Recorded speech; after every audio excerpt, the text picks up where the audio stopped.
Hey everybody, welcome to Kitchen Talk with Granna. I'm so glad you guys could be in the kitchen with me today. Before we get started, you guys know what you gotta do. Go ahead, look down at the bottom of your screen, right on down there. You see all the little stuff sprinkle up down there? Go ahead and take care of all that down there. At the end of the show, you can come back and give me any reviews or any comments you might want to give me, okay? All right. One more thing before we get started, because I already know you guys are looking at me like, is that Granna? Okay, this is Granna. You see the hair. I did do a little something to the hair.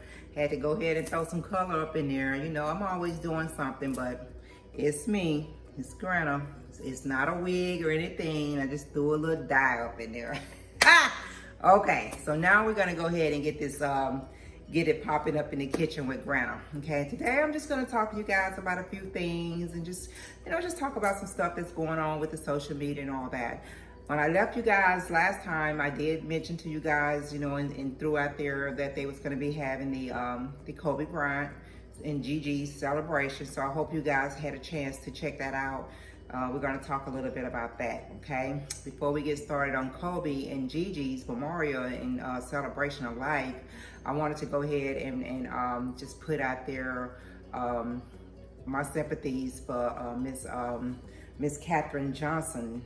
She was a great mathematician that was very involved with NASA, and the movie Hidden Figures was based on her work that she contributed to NASA and the space program and all that. Miss Johnson passed away last week, I believe it was, and then she was 101 years old. So I want to go ahead and throw my respects out there for Miss Katherine Johnson. May she rest in peace, okay? And I also want to throw my respects out there for Miss B. Smith. She also passed away last week. She was a model, she was an author, she was a restaurateur, and she was just such an amazing woman. She was 70, I believe, when she passed away last week, but she was such a beautiful, amazing woman. And I was reading about her once I heard that she had passed away on the news. I came across one of her quotes, and it just kind of hit me when I read this quote. So I'm gonna read it because I don't want to mess it up, okay? Her quote was, "I have stood on a mountain of no's for one yes." I have stood on the mountain of no's for one yes. That is such a powerful quote. I never thought about it, but you go through life and you're trying to reach your dream and you're trying to accomplish all the things that your goals that you have set for yourself. And as you're going through this journey trying to accomplish this, you get slapped in the face with so many no's, just no after no after no after no. And then you finally get that one yes. So I had never thought about it like that. You're crossing over these mountains and you just jumping mountain to mountain trying to get to your goal. And every time you jump one mountain, you're knocked back with a no and you have to go back and climb it again. So that was a powerful quote that I read that Miss B. Smith put out there, okay? But much respect to her, and may she also rest in peace, okay? So, like I said, I hope you guys had a chance to watch the Kobe and Gigi's memorial that came on last week. So you've had a few days, and throughout the week they've been putting little snippets of it out here and out there. And of course, it's been on the social media. And of course, by it being on the social media, there's been some negative coming back about it. There's been, people just always look for the bad in anything, and even if it's not a bad thing there or a negative thing there, they're gonna turn it into one. But I thought the tribute to Kobe and Gigi was amazing. It was beautiful. It was a very beautiful memorial of them. I mean, there was definitely moments in there that it just touched my heart. It really did. Okay, we all know the amazing Beyonce started the memorial off. She sung 2 of her songs, and even with her performance, there was negative feedback coming about her performance, saying that she was lip singing. I didn't see that because I could see as she sung the emotions that she was putting into this song. And even though she sung Halo, I'm talking about the song Halo, even though she's performed that song many times, I could see when she performed that song at his memorial, in Gigi's memorial, I could see the emotion in her face. So I don't think that she was lip singing or any of that. But once again, people just always gotta find the negative in anything. They just gotta say something about something, okay? Instead of just enjoying the celebration of life and just really letting the family enjoy, you gotta go and put your negativity. And everybody has an opinion. I get it, I get it.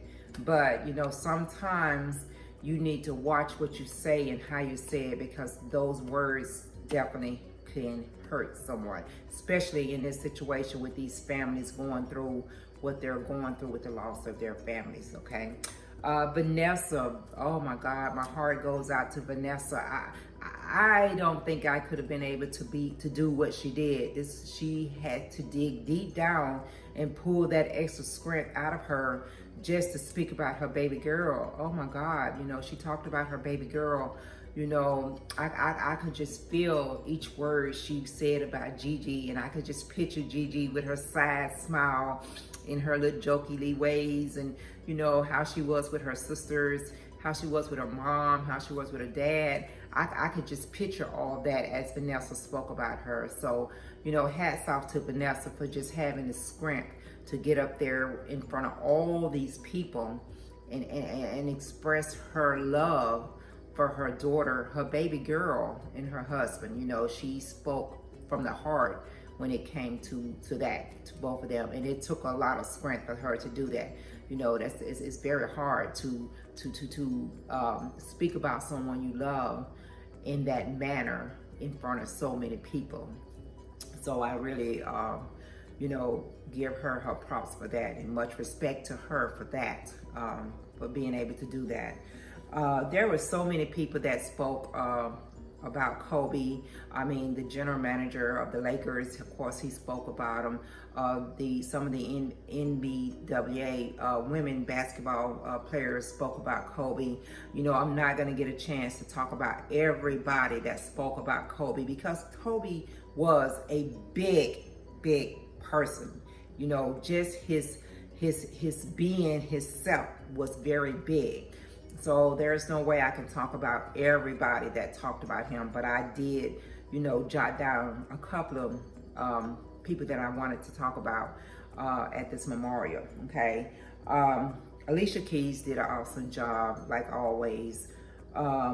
Shaq kept us laughing. He had us laughing about Kobe, you know, when he was talking about Kobe, telling Kobe that Kobe, there's no I in team. Kobe, you know, he wasn't even trying to hear that. So Shaq had us laughing about that, you know, so that, you know, that put a little laughter into the situation, okay? What broke me down, I mean, really broke me down, was Michael Jordan.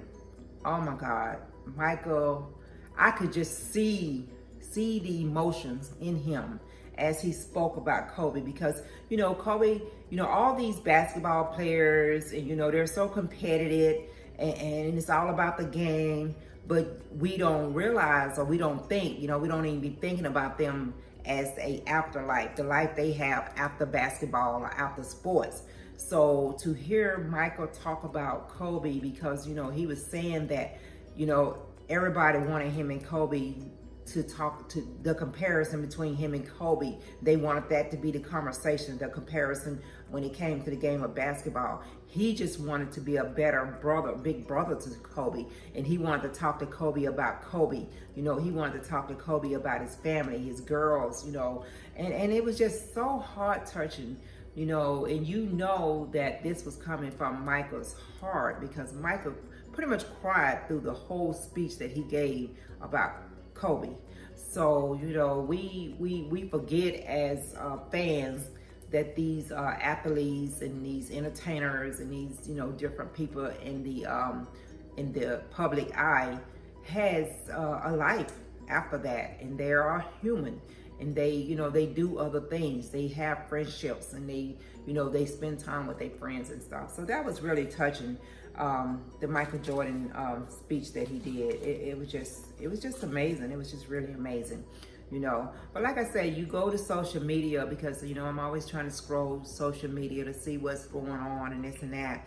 So, you know, see what type of comments coming. So I'm looking at social media, and of course, Michael's family, his sisters, mom and dad, they did not speak, okay? They was there, but they did not speak. So because they did not speak, of course, here comes the negativity. You know, everybody want to jump and assume, and everybody want to have their opinion on why they didn't speak, you know. And I don't know, and nobody knows what was going on with Micah and his mom and dad and his sisters, or what type of relationship he had with them.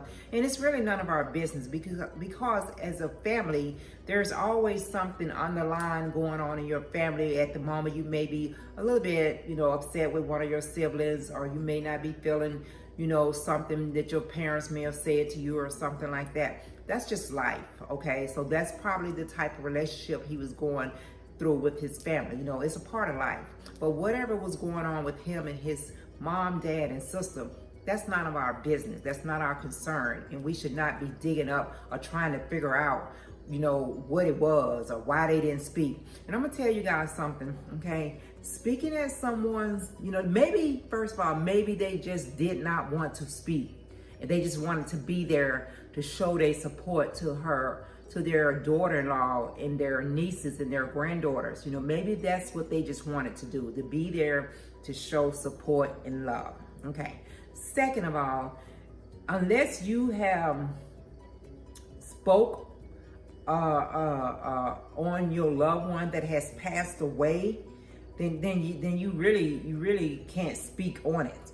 You know, everybody emotionally cannot speak at a funeral about their loved one, or at a memorial about their loved one, you know. And to be a mother and a father, they may have not been emotionally able to do that. You know, they just may have not been emotionally able to stand up in front of this crowd of people. I mean, you're talking about thousands of people and speak about Kobe or Gigi. You know, and the same thing with his sisters. They just may have not been emotionally stable to do that. Because I'm gonna tell you something, okay? And this is from my experience.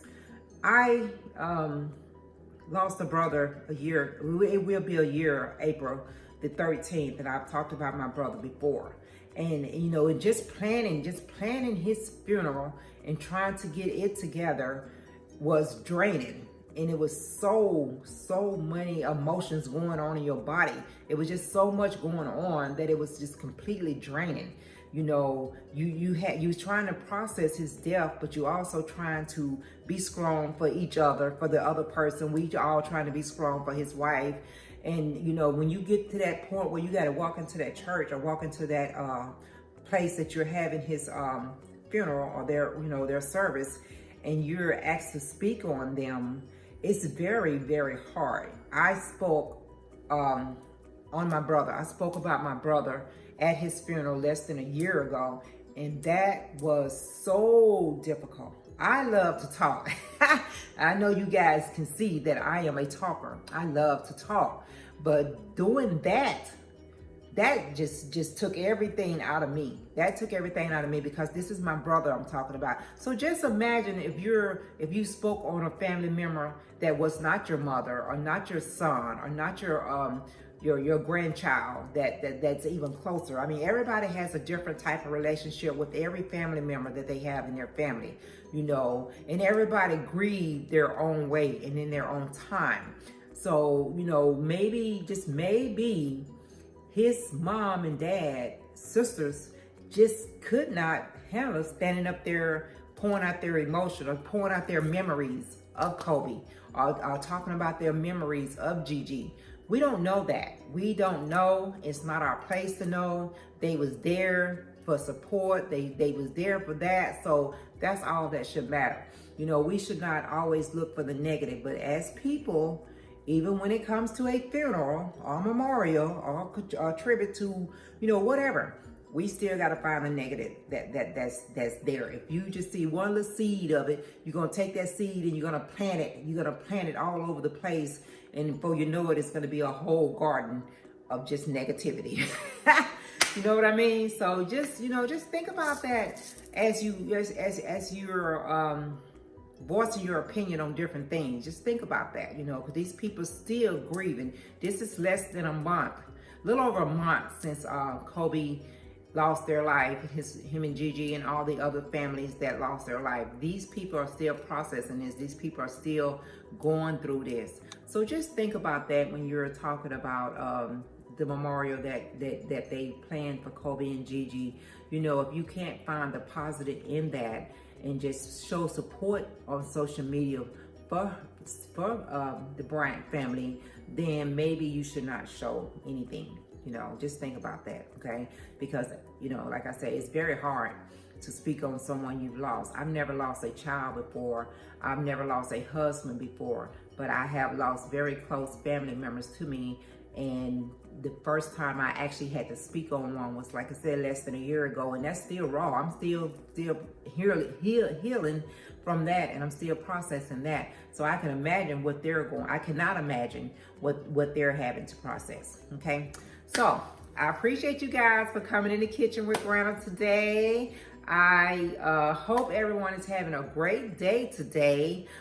This is the 1st of March, so maybe we're about to get some good weather up in here. Maybe we'll get some sunshine and all that. As you go out your day today and doing what you got to do, 3 things I need you to do. I need you to give a smile to everybody you come in contact with. I need you to spread your love, just spread the love around. And if you have time to give a word of encouragement to someone or listen to their story for just a few minutes, please do that. It could make a world of difference in their life, okay? Hey, one more thing before we go. This is March. 1 week from today, I will be 58 years old. So all this month, I will be celebrating my birthday, March the 9th, okay? Guys, have a great day. I'll see you next time around. Bye.